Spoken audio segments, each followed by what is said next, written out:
Soyez les bienvenus sur le Path of Faith, où nous embarquerons pour un voyage de découverte spirituelle, guidé par la sagesse de la foi et les enseignements de Jésus-Christ.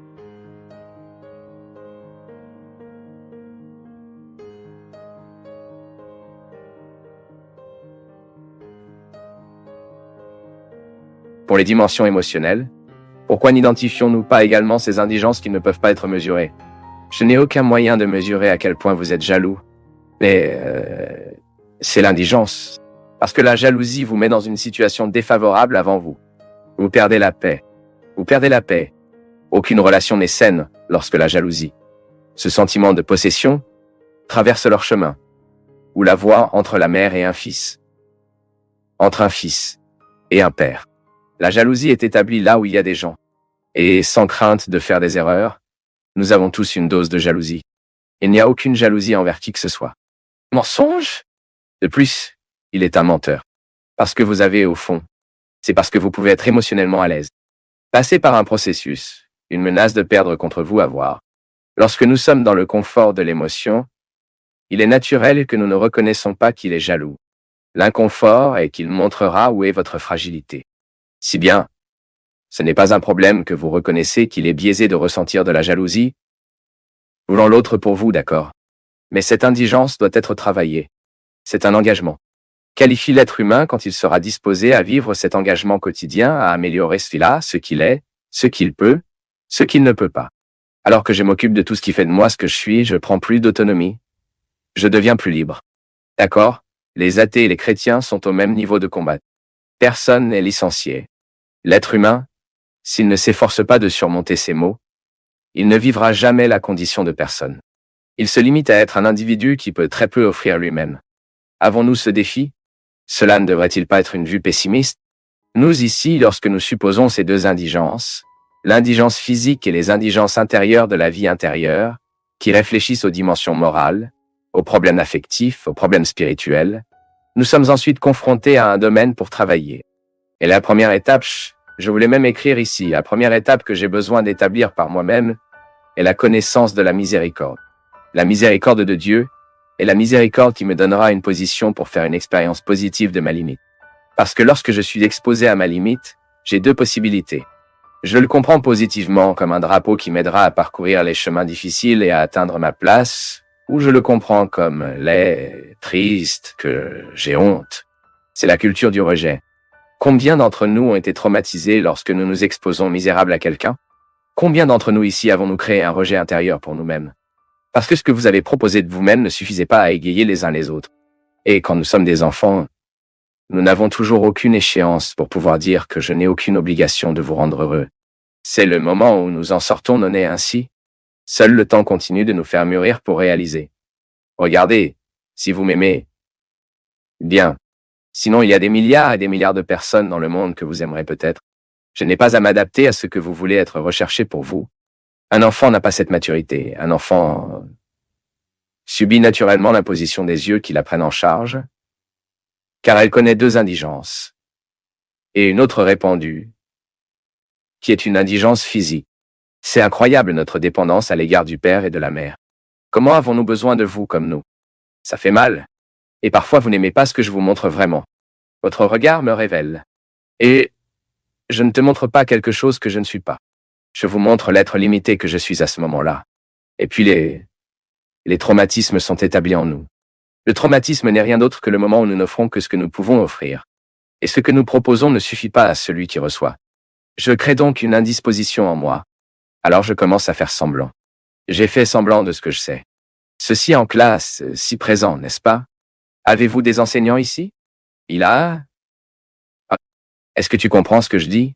Cette question fatidique après un professeur de mathématiques explique cette équation compliquée. Avez-vous compris? Cela regarde en arrière. Ensuite, vous êtes fou de dire que ce n'est pas la majorité. C'est fini, détruit.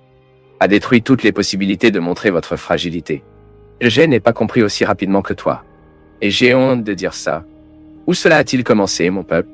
Avec ceux qui avaient la première ascendance à notre sujetin? Nous ne sommes pas par hasard. À un moment de la vie, nous avons commencé à se rejeter parce que l'autre n'a pas accepté le petit que nous pouvions offrir.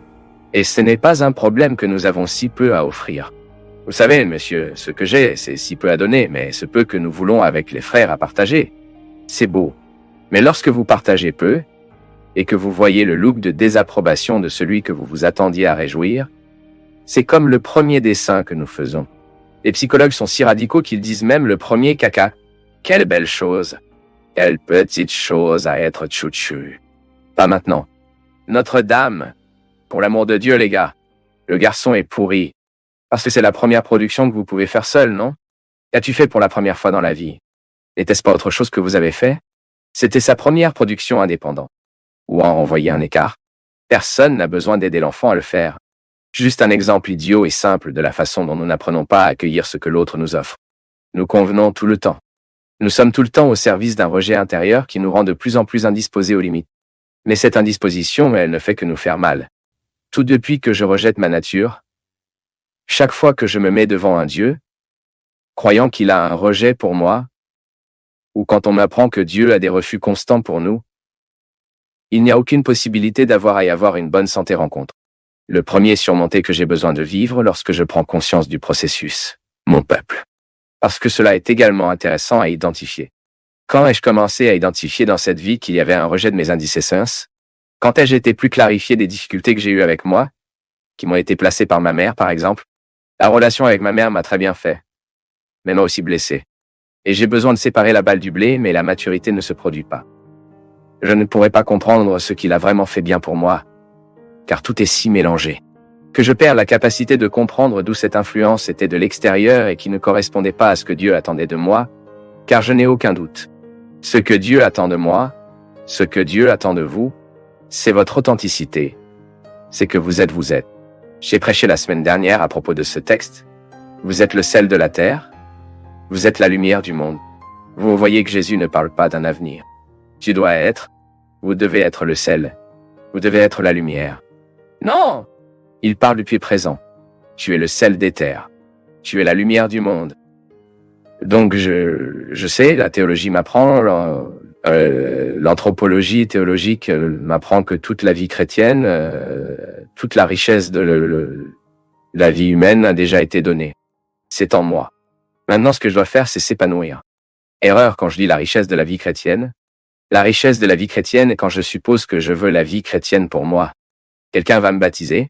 Ensuite, je vais librement et confirme, puis je viens régulièrement sur cet autel pour rechercher les sacrements qui intensifieront le développement de cette graine qui m'a été donnée. Dieu n'a pas une vision déformée de moi. Les autres peuvent même avoir, j'en ai peut-être, mais la vision de Dieu de moi n'est pas déformée. Et pour lui, je dois satisfaction.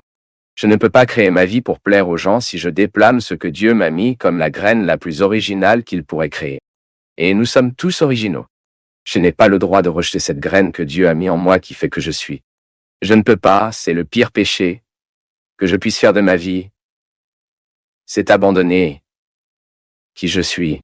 Père, mais comment alors nous allons concilier cette déclaration que le Seigneur fait avec cette histoire, que nous entendons toute la vie que nous devons laisser Dieu faire en nous, que nous devons incliner notre tête, que nous devons faire la volonté de Dieu? Ouais, comprenez cela comme tu le mérites et doit être compris.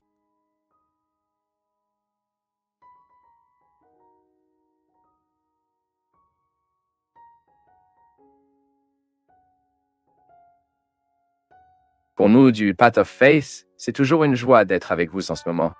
Partagez vos perceptions sur le sujet d'aujourd'hui dans les commentaires, montrez votre soutien en aimant la vidéo et aidez à la partager en l'envoyant à vos amis. Abonnez-vous à la chaîne pour rester connecté avec nous et recevoir nos nouvelles vidéos.